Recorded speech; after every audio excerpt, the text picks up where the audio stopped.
Here is our initial tuning check. 7th fret, a little sharp.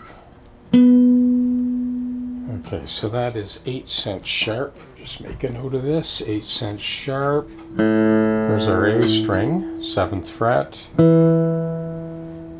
Just slightly flat and slightly sharp.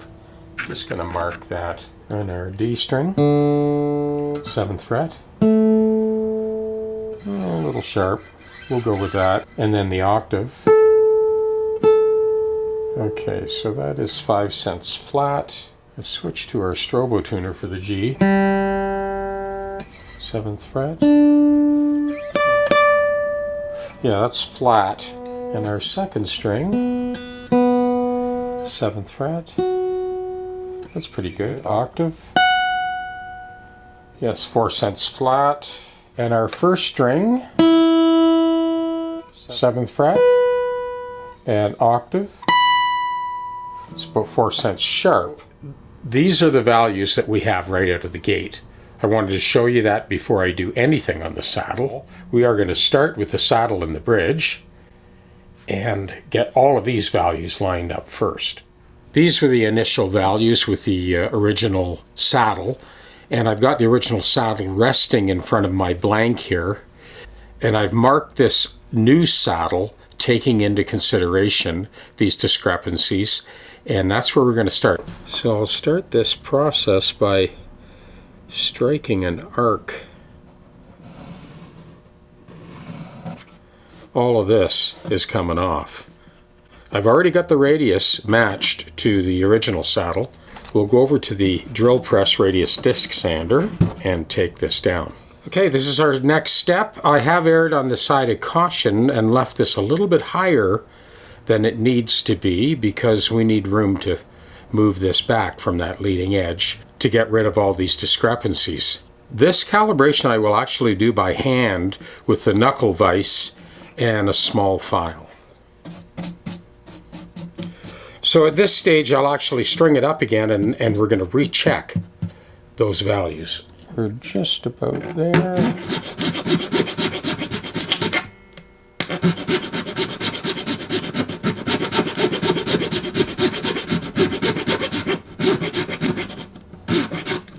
There's two things that you need to bear in mind when you're doing this, because as you file back, you lengthen the string, which lowers the pitch, and as you drop down, there's less fretting tension, and that also lowers the pitch. So it's all part of the dance. First string, 7th fret.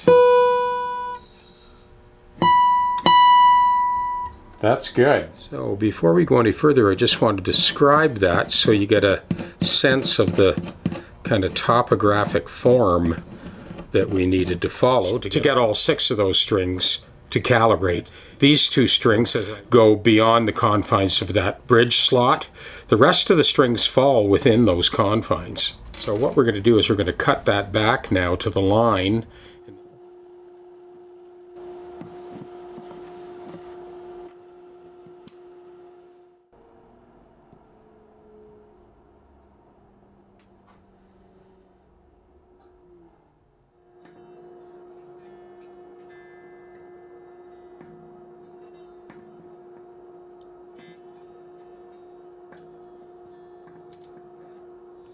These are the multiple stages we went through to get that compensated nut lined up. Before we go through the final tuning check, I'm just kind of pointing out what we did. So the low E string needed to be moved right to the back of that saddle. The A string is pretty well dead center. Both the D and the G are past the confines of that original bridge slot. So without this extra little cantilevered bit, these 2 middle strings would never be in tune. The B string is almost dead center in the slot, and the high E string is just slightly ahead of the slot. Let's do our proverbial tuning test. You can see and hear for yourself.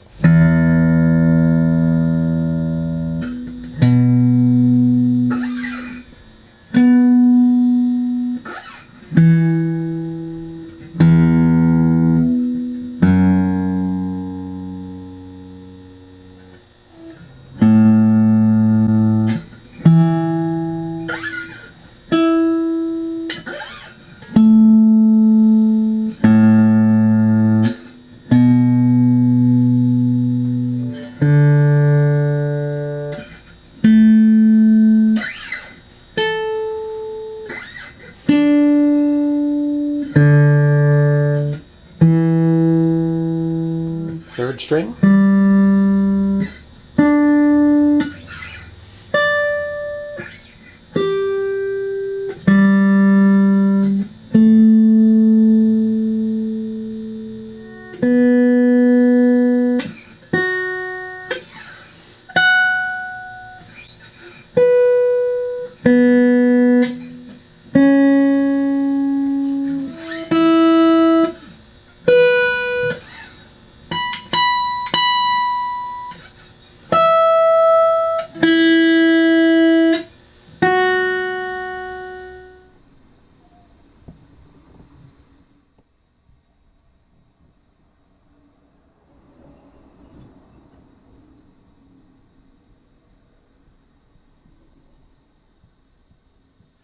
Well, you've heard and saw, looking at the tuner, all the various calibrations we did, but it always comes down to simple chords.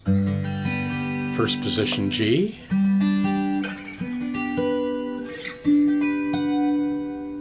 just playing chord voicings in different positions.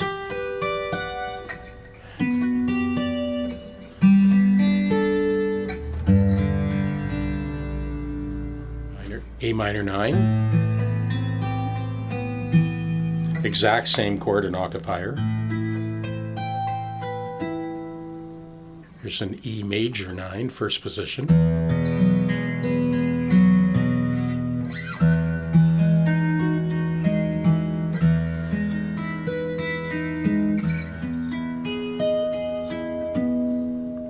Here's that first position D chord.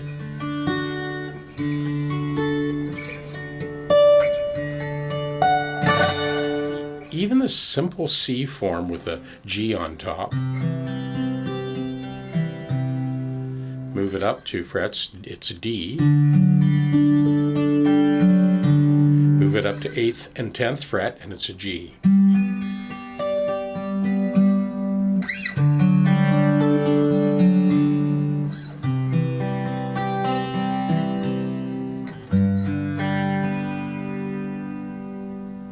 A major.